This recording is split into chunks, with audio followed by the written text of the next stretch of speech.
Madam Speaker, this next Sunday, February 19th, I will be joining thousands of Puerto Ricans in Old San Juan behind the banners of Casa Pueblo, labor unions, environmental groups, and many other leaders of Puerto Rico's civic society. The people will exercise their democratic right to demand redress from their government. In this particular instance, they're demanding clear explanations of the many contradictions, misleading statements, and scandals associated with the natural gas project popularly known as Gasoducto and misnamed by the Puerto Rican regime as Via Verde, or the Greenway.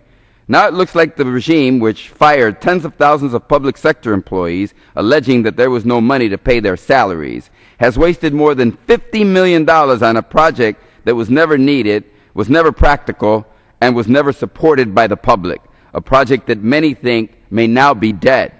It is also a project with a history of troubling insider deals and suspect relationship. Mr. Speaker, I proudly march with thousands of people from across the island as we make our opposition to the Gasoducto clear.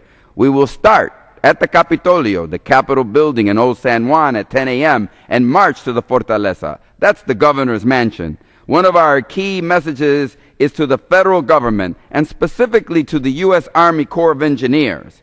I wrote to the Secretary of the Army asking for an investigation of this very cozy relationship between the Jacksonville, Florida District Office of the U.S. Army Corps of Engineers and the Florida-based consulting company made up mostly of retired Corps of Engineers staffers hired by the Puerto Rican regime in order to advocate for the pipeline.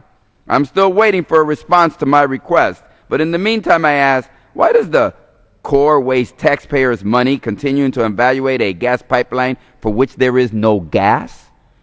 Why are we still considering a costly pipeline instead of a more affordable alternative?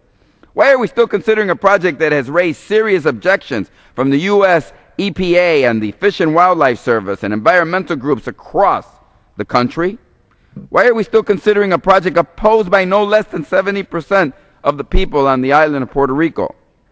The public has turned against the project, its price tag, its danger, and its complete lack of justification.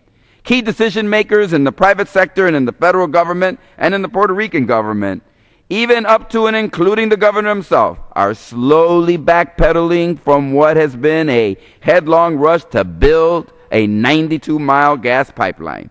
Even still, the U.S. Army Corps of Engineers consider to continue a permit for reasons that are simply unclear to me and anyone else, except they may wish to continue to do their friends' bidding. Yes, their friends that they left behind at the office, who soon will leave that federal government office to join them in the private sector. Oh, the ways of Washington, D.C.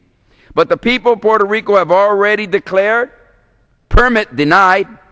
This coming Sunday in Old San Juan, we will stand together, environmental leaders, labor leaders, and we will speak out loud and clear. Permit to destroy the environment? Denied. Permit to put lives at risk?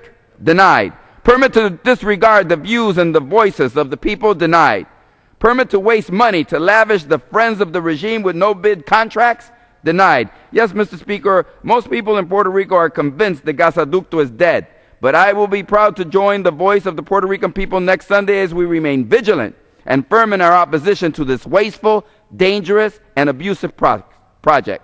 Together we will continue to work to allow fairness and justice to reign once again on the island of Puerto Rico.